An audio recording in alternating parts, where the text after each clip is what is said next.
Hi అండి, అందరికీ నమస్కారం. Welcome back to our channel. ఇదైతే మా ఇల్లు అండి. మా ఇంట్లో అయితే మేము మొత్తం 8 మంది ఉంటామండి. ఉదయాన్నే ఎవరి పనులకు వాళ్ళు వెళ్ళిపోతారు.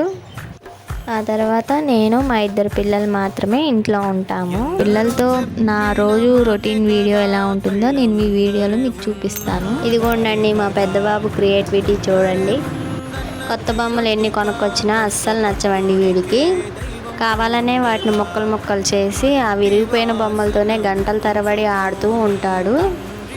ఈ కారుకి బొమ్మలకి చక్రాలు లేవు, అయినా కూడా ఆ తల మొండాలతోనే ఆడుతూ ఉంటాడు. ఇక్కడ చూడండి ఫ్రెండ్స్, వాళ్ళ అన్నదమ్ముల ఆటలు ఎలా ఉన్నాయో. మా పెద్ద బాబు అయితే వాళ్ళ తమ్ముడిని గుర్రం ఎక్కించుకొని ఆడిస్తున్నాడు. వీడికి 3 సంవత్సరాలు, కానీ వాళ్ళ తమ్ముడిని మట్టికి జాగ్రత్తగా కూర్చోబెట్టి ఆడిస్తున్నాడు. వెనకాల నేను కూడా ఉన్నాను. ఇక మా చిన్న బాబుకి అయితే ఏమీ అర్థం కావట్లేదండి, అంతే చూస్తూ ఉండు. వీళ్ళిద్దరూ ఇలా ఒకరినొకరు చూసుకుంటూ ఆడుకుంటుంటే మాకు 2 కళ్ళు సరిపోవట్లేదండి, నవ్వు వస్తుంది. ఎంతో ఓపిక తెచ్చుకొని ఇల్లంతా నీట్గా సర్ది ఊడ్చి ఎక్కడికక్కడ క్లీన్ చేశానో లేదో మా పెద్ద బాబు బొమ్మలు మొత్తం కింద వేశాడు. చూడండి ఎలా వేశాడు. నా కష్టమంతా ఒక్క నిమిషంలో బూడిదలో పోసిన పన్నీర్ అయిపోయింది. పిల్లలున్న ఇంట్లో ఇల్లు సర్దటం అంటే కురుస్తున్న వర్షంలో ఇల్లు తుడుస్తున్నట్టే ఉంటుంది అనుకుంటా. రోజుకి ఎన్నిసార్లు సర్దినా మా ఇంట్లో సీన్ అయితే ఇలానే ఉంటుందండి. ఆ బొమ్మలతో ట్రైన్ బొమ్మ కడుతూ ఆడుతున్నాడు. ఒక్కొక్కటిగా ఎంత లైన్లో కట్టాడో చూడండి. నాలాగే మీరు కూడా ఇల్లు సర్ది అలసిపోతున్న వారు ఎవరైనా ఉంటే కామెంట్స్లో కామెంట్ చేయండి ఫ్రెండ్స్. మొత్తానికైతే లైన్ అంతా ట్రైన్ లాగా కట్టేశాడు. చూడండి ఫ్రెండ్స్, ఏంటి అవి అని అడుగుతుంటే వాడు ఎలా సమాధానం చెప్తుండో చూడండి. ఇక ఇక్కడ చూడండి ఫ్రెండ్స్, మా పెద్ద బాబు వెళ్ళి వాళ్ళ తమ్ముడి దగ్గర పడుకున్నాడు. పడుకొని ఊరికే ఉండకుండా వాడు చూడండి ఎలా అరుస్తున్నాడు. అసలు వీళ్ళిద్దరూ ఒక దగ్గర ఉంటే అస్సలు నిశ్శబ్దం ఉండదండి. చిన్న బాబు పడుకుంటే వీడు ఊరికే అరుస్తూ ఉన్నాడు. ఇక్కడ చూడండి ఫ్రెండ్స్, మా పెద్ద బాబు వాళ్ళ తమ్ముడు పట్టు మీద తల పెట్టి ఎలా ఆడిస్తున్నాడో చూడండి. వీడికి 3 సంవత్సరాలైనా వాళ్ళ తమ్ముడు పట్టు మీద చేసి ఎలా సాఫ్ట్గా ఆడిపిస్తున్నాడో చూడండి. ఇలా ఆడుతుంటే వాళ్ళ తమ్ముడు కూడా ఎంతో సరదాగా నవ్వుతూ ఉన్నాడు. చూడండి ఫ్రెండ్స్ వీడియోలో. ఇద్దరు ఇక వాళ్ళ తమ్ముడికి అయితే ఇక పాలిచ్చి పడుకోబెట్టేసా. ఆ తర్వాత ఇక మా పెద్ద బాబుని అయితే పిలిచేసి అన్నం తినిపిస్తున్నాను.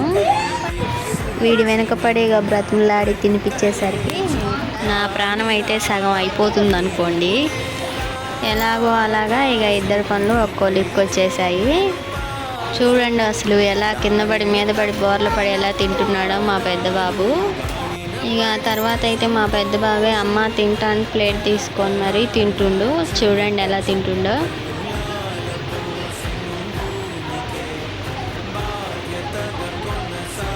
చూసారా ఫ్రెండ్స్ ఎంత ముద్దు కూర్చొని తింటుండో. మొత్తానికైతే మా పెద్ద బాబు అయితే అన్నం తినడం అయిపోయింది. గాబు దగ్గరికి వెళ్ళి వాడే మూతి తూడ్చుకున్నాడు.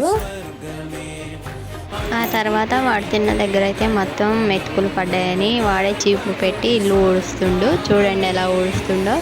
నవ్వు వస్తుంది కదా ఫ్రెండ్స్. రోజు జడ వేసుకునే టైం కూడా ఉండదు. ఇదిగోండి మా పెద్ద బాబు గారికి అప్పుడే ఏదో ఒకటి తినాలనిపిస్తుంది. చాక్లెట్స్ బిస్కెట్స్ కాదండి, ఏడుస్తూ మరి బెల్లం కావాలంటూ ఏడుస్తుంది. మధ్యాహ్నం లంచ్ వచ్చేసి మా వారికి అండ్ మా పిల్లగాడికి వేడివేడిగా ఫ్రైడ్ రైస్ చేసి పెట్టానండి. ఇల్లంతా నీట్గా సర్దేస్తున్నాను. ఫస్ట్ అయితే ఆరిన బట్టలను తీసి ఎక్కడెక్కడ సర్ది మడత పెట్టానండి. ఆ తర్వాత బకెట్స్లో డ్రమ్లలో నీళ్ళు పట్టానండి. ఆ తర్వాత కిచెన్లోకి వచ్చేసి సింక్లో ఉన్న గిన్నెలన్నీ బయట వేసి గ్యాస్ బల్ల మొత్తం నీట్గా తుడిచేసి సర్ది పెట్టాను. స్టవ్ అనేది నీట్గా ఉంటేనే మన మనసుకు ప్రశాంతంగా ఉంటుంది. ఇక చివరిగా ఇల్లంతా నీట్గా సర్దేసి ఊడ్చేసాను. ఆ తర్వాత బయట వేసిన గిన్నెలన్నిటిని తోమేసి నీట్గా సర్ది పెట్టాను. ఇక ఇల్లంతా ఎంత ప్రశాంతంగా మారిపోయిందో. పిల్లలు లేసేలోపే మన ఇల్లంతా క్లీన్గా ఉంటే అప్పుడు వచ్చే తృప్తే వేరే. ఒక పక్క పిల్లల్ని చూసుకుంటూ మరో పక్క ఇంట్లో పనులను చేసుకోవాలంటే అది మామూలు విషయం కాదు అసలు. పిల్లలతో మనకన్నప్పుడు వాళ్ళ మీదనే ఉండాలి. పెద్దవాడు ఎక్కడ పడిపోతాడో, చిన్నవాడు ఎప్పుడు ఉయ్యాల నుంచి లేస్తాడో అని కంగారుగా పని చేసుకోవాల్సి వస్తుంది. ఇక చివరిగా స్నానం చేయించాక మా ఇద్దరు బుజ్జాయిలు ఎంత ముద్దుగా ఉన్నారో. పిల్లలు నీట్గా క్లీన్గా నవ్వుతూ కనిపిస్తే ఇక మనం రోజంతా పడిన కష్టం అంతా ఒక నిమిషంలోనే మర్చిపోతాం. మీరు కూడా అంతేనా అండి? కామెంట్స్ చేయండి. ఇదండి ఈరోజు నా సింపుల్ వ్లాగ్ మా ఇద్దరు పిల్లలతో. మీ అందరికీ నా ఈ చిన్న వ్లాగ్ నచ్చుతుందని అనుకుంటున్నాను. నచ్చినట్టయితే లైక్ చేయండి, సబ్స్క్రైబ్ చేయండి. Thank you. Bye bye.